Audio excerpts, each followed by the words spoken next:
Shalom, selamat pagi saudara yang dikasihi Tuhan. Kiranya berkat, damai sejahtera dan sukacita dari Tuhan Yesus Kristus senantiasa menyertai saudara sekalian. Sebelum kita mendengarkan firman Tuhan dan renungan, marilah kita berdoa.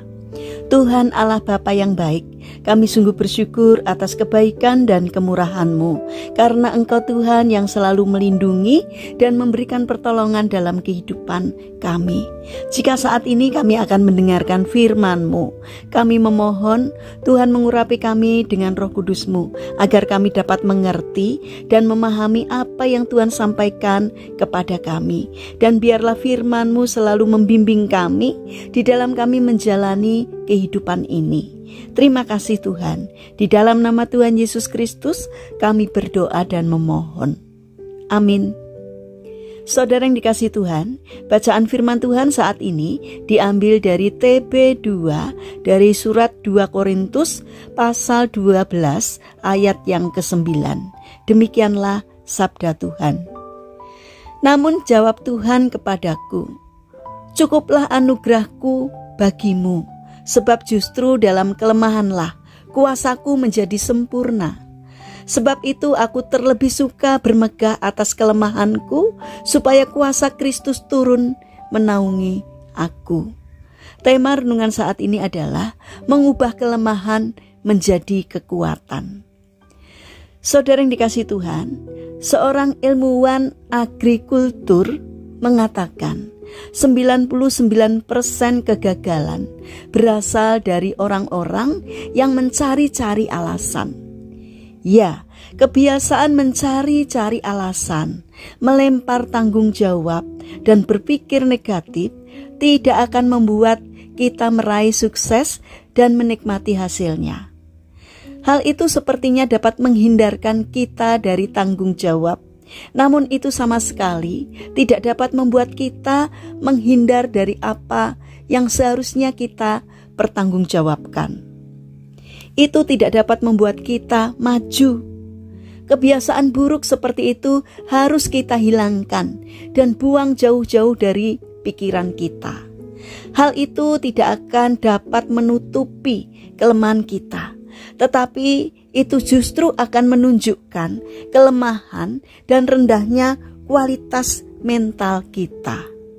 Saudara yang dikasihi Tuhan, setiap orang memiliki kelemahan, dan sudah menjadi suatu keharusan bagi kita untuk bangkit dan mengatasinya. Kelemahan bukanlah sesuatu yang harus ditutup-tutupi, atau sebaliknya dijadikan alasan untuk tidak mau berbuat sesuatu. Kelemahan harus diakui dan diperbaiki sesegera mungkin.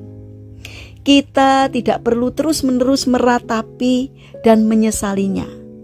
Orang-orang sukses di dunia bukanlah orang yang tidak memiliki kelemahan sama sekali. Akan tetapi mereka adalah orang-orang yang bangkit dari kelemahan mereka dan kemudian mencari jalan keluar untuk mengatasi serta mengubah kelemahannya menjadi kelebihan yang bisa diandalkan untuk meraih sukses. Saudara yang terkasih, banyak orang tidak menyadari bahwa letak kelemahan yang sesungguhnya ada pada pikiran mereka sendiri.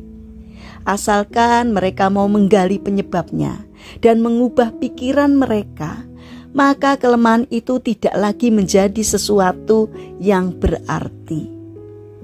Saudara yang dikasihi Tuhan, Rasul Paulus menegaskan bahwa di dalam kelemahan ada kekuatan. Karena itulah Paulus justru bermegah dalam kelemahannya. Kita pun perlu melakukan hal yang sama. Mari kita terus berjuang menaklukkan kelemahan kita dan mengatasi semua batasan kita.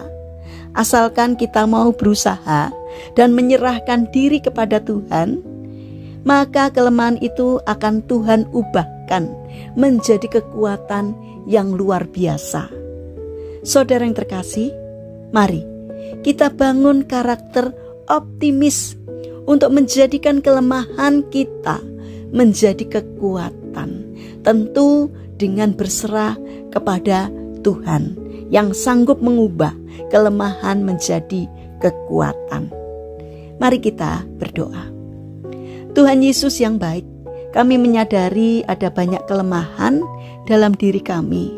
Jangan biarkan kami terlena dengan kelemahan kami, sehingga kami tidak mau berbuat apa-apa.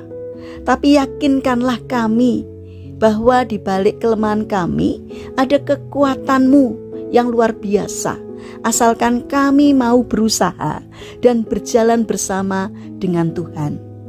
Bapa yang baik, kami ingin menyerahkan untuk seluruh aktivitas kami hari ini ke dalam tangan-Mu. Kami memohon penyertaan dan pertolongan Tuhan. Berikanlah kesehatan kepada kami dan juga kepada orang-orang yang kami kasihi. Kami memohon kiranya Tuhan menolong dan memberkatinya.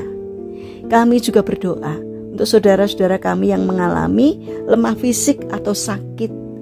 Kiranya Tuhan berbelas kasih untuk menjamah dan menyembuhkannya. Demikian juga berkatilah bangsa dan negara kami, terutama para pemimpin yang Engkau percaya untuk memimpin negeri ini. Kiranya Tuhan memberi hikmat dari surga, sehingga setiap keputusan atau apapun yang dikerjakannya seturut dengan pimpinan Tuhan, bukan keinginannya sendiri. Terima kasih Bapa yang baik. Kami serahkan doa dan sembahyang kami hanya di dalam nama Tuhan Yesus Kristus. Amin.